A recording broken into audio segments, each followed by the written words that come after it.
সত্য আগে উদ্ঘাটিত না হলে এবং জাস্টিস না করা হলে রিকনসিলিয়েশন সম্ভব নয়।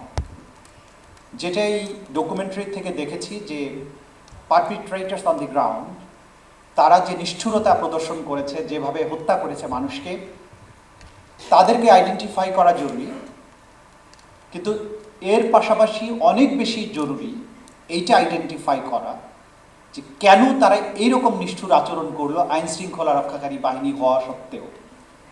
কেন রাষ্ট্রটা এই পর্যায়ে গিয়েছিল, কার নির্দেশে এটা করা হয়েছিল, কেন করা হয়েছিল, এই জিনিসগুলো বের করাও আন্তর্জাতিক অপরাধ ট্রাইব্যুনালের কাজ এখন, যেটা আমরা নিয়ে কাজ করছি। বারবারই বলা হচ্ছে যে সুপিরিয়র রেসপন্সিবিলিটি এবং কমান্ড রেসপন্সিবিলিটি। এইভাবে নিষ্ঠুরভাবে যে মানুষ মারা হয়েছে সেটা হৃদয় আলীর ক্ষেত্রে যেমন হয়েছে, সেটা যাত্রাবাড়িতে যেমন হয়েছে, তেমনিভাবে মোটা দাগে বাংলাদেশের সর্বত্রই এটা ঘটেছে।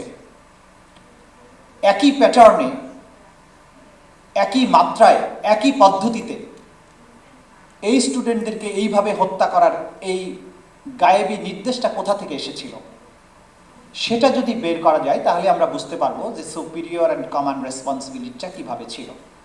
শহীদ পরিবারের সদস্যরা আছেন, তাদের পর্বত সম যে বেদনা, বিষাদ সিন্ধুর সম যে তাদের কষ্ট, সেটা আমরা বুঝি। তাদেরকে ন্যায় বিচার ডেলিভার করতে হবে এই চাহিদা যেমন আছে, পাশাপাশি এই জাস্টিস প্রক্রিয়াটা যাতে ট্রান্সপারেন্ট, নিউট্রাল, আন্তর্জাতিক এবং জাতীয়ভাবে গ্রহণযোগ্য করা যায় সেটা করাটাও অসম্ভব কঠিন একটা চ্যালেঞ্জ। কারণ সেটা না হলে অতীতে এই ট্রাইব্যুনালটা যেভাবে টেইন্টেড হয়েছিল, যেভাবে কলঙ্কিত হয়েছিল, সেরকম যদি বিতর্কিত একটা ব্যাপার হয় তাহলে শহীদদের প্রতি আমরা আসলে সত্যিকারের জাস্টিসটা করতে পারব না। একটা জিনিস, আমাদের অনেকগুলো সীমাবদ্ধতা আছে। আপনাদের কথা থেকেও এসেছে যে আমরা যাদেরকে ব্যবহার করছি যে তদন্তকারী কর্মকর্তা, তারাও কিন্তু বাংলাদেশের ট্র্যাডিশনাল পুলিশ থেকে এসেছেন। তাদের টেকনোলজির উপরে যে দক্ষতা এবং আমাদের টেকনোলজির যে সাপোর্ট দরকার, এগুলোর সাপোর্ট কিন্তু আমাদের এখনও নেই। সুতরাং এই যে ব্লাড টেস্ট করে, শ্যাডো লাইট, এগুলোকে গবেষণা করে আপনারা সব কিছু নির্ধারণ করেছেন, টাইম, জিও লোকেশন, সব কিছু, এই ধরনের টেকনোলজি, জ্ঞান এবং এই ধরনের সাপোর্ট আমাদের এই তদন্ত সংস্থায় নেই।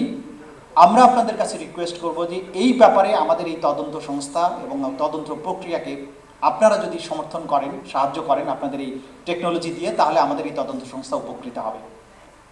আমরা বের করার চেষ্টা করছি কারা পেছন থেকে এই কাজটা করেছিল, কার নির্দেশে এটা হয়েছিল, সেটা বের করার জন্য যে গ্রাউন্ডে নির্মমভাবে গুলি করে হত্যা করা হলো সেটা বের করার পাশাপাশি এটার সাথে কমান্ডারের যে কানেকশন, কিভাবে হুকুমটা এসেছিল, কিভাবে দেয়া হয়েছিল, কিভাবে তাকে দায়ী করা দরকার, কিভাবে দায়ী তিনি হবেন, সেই লিঙ্কটা এস্টাবলিশ করার জন্য যে কাজটা, সেটা অত্যন্ত সূক্ষ্ম কাজ এবং সেই কাজটা কিন্তু না করা পর্যন্ত বিচার প্রক্রিয়া নিয়ে সামনে অগ্রসর হওয়া যাবে না।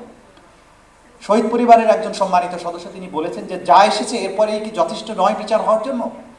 এটা অনেক শক্ত একটা প্রমাণ, কিন্তু এটা যথেষ্ট নয়। এর সাথে অনেক কিছু লিঙ্ক আপ করার পরেই একটা কমপ্লিট জাস্টিস ডেলিভার করা সম্ভব। সেই পর্যন্ত সময় আপনাদের দেওয়ার জন্য আমরা বিনীতভাবে অনুরোধ করছি। কারণ শহীদদের পরিবারের পক্ষ থেকে চাপ আছে আমাদের প্রতি যে তারা দ্রুত বিচার চান। আমরা চাপ অনুভব করি না, এটা তাদের মনের চাওয়া, হৃদয়ের আকুতি, সেটাকে আমরা শ্রদ্ধা করি। কিন্তু এই বিচার প্রক্রিয়াটাকে যথাযথ প্রক্রিয়ায় এগিয়ে নিয়ে যাওয়ার জন্য যে লেভেলের, যে মাত্রায়, যে স্ট্যান্ডার্ডের তদন্ত হওয়া প্রয়োজন, সেটি শেষ না হওয়া পর্যন্ত আপনাদের ধৈর্য ধরার জন্য আমরা অনুরোধ করব। আরেকটি বিষয় হচ্ছে, সুপিরিয়র রেসপন্সিবিলিটির বাইরে গ্রাউন্ডে যে পরিমাণ অফেন্স হয়েছে, যত মানুষ এখানে ইনভলভড, যাত্রাবাড়ি ডকুমেন্টারি তৈরি করতে তারা কত ভিডিওকে বিশ্লেষণ করেছেন এবং কত মাস তাদের সময় লেগেছে। এখন গোটা বাংলাদেশ জুড়ে যে অফেন্সটা হয়েছে সেগুলোকে যদি ক্রিস্টাল ক্লিয়ার করে উপস্থাপন করতে হয়, আমাদের একটা যুক্তিসঙ্গত সময়ের প্রয়োজন। কিন্তু সেটা আননেসেসারিলি অনেক লম্বা সময় যাতে না হয়, সে ব্যাপারে আমাদের তদন্ত সংস্থা এবং আমরা সাংঘাতিকভাবে সক্রিয় আছি এবং সচেতন আছি। ওয়াইড স্প্রেড এবং সিস্টেম্যাটিক যে অ্যাটাকটা ছিল, সেইটা প্রমাণ করার জন্য ওনারা যে জিনিসগুলো এনেছেন তার বাইরে অনেক কিছু আছে। দেখেন, হেলিকপ্টার দিয়ে অপারেশন চালানো হয়েছে, হেলিকপ্টার থেকে অস্ত্র ব্যবহার করা হয়েছে কি হয়নি সেটা প্রমাণের আগেই প্রধানমন্ত্রী তদানীন্তন ডিক্টেটর তিনি কিন্তু বলেছিলেন যে হেলিকপ্টার দিয়ে আমি পানি ছিটিয়েছি। তিনি কিন্তু স্বীকার করেছেন যে তিনি হেলিকপ্টার ব্যবহার করেছেন, তার মানে নির্দেশনাটা তার কাছ থেকে এসেছিল। এখন এই হেলিকপ্টার ব্যবহার করে পানি ছিটানো হয়েছিল না গুলি ছিটানো হয়েছিল সেগুলো তদন্তে প্রমাণ করার বিষয় আছে। এগুলো নানান বিষয় বিশ্লেষণ করে আমরা আন্তর্জাতিক সম্প্রদায়ের কাছে এটা আমাদের অঙ্গীকার, শহীদ পরিবারের কাছে আমাদের অঙ্গীকার, জাতির কাছে আমাদের অঙ্গীকার, আমরা অবশ্যই ন্যায় বিচার প্রতিষ্ঠার জন্য আমাদের প্রাণ বাজি রেখেছি, আমরা প্রাণপণ চেষ্টা করব। কিন্তু আমরা জানি যে দিয়া এবং তার সংগঠনের একটা লিমিটেশনস আছে, যে আমাদের আইনের ব্যাপারে ডেথ পেনাল্টি থাকলে তাদের কিছু সমস্যা আছে, আন্তর্জাতিক সম্প্রদায়ের প্রশ্ন আছে ডেথ পেনাল্টি যেখানে আছে সেই প্রক্রিয়াতে তারা কতটুকু সাহায্য করতে পারেন।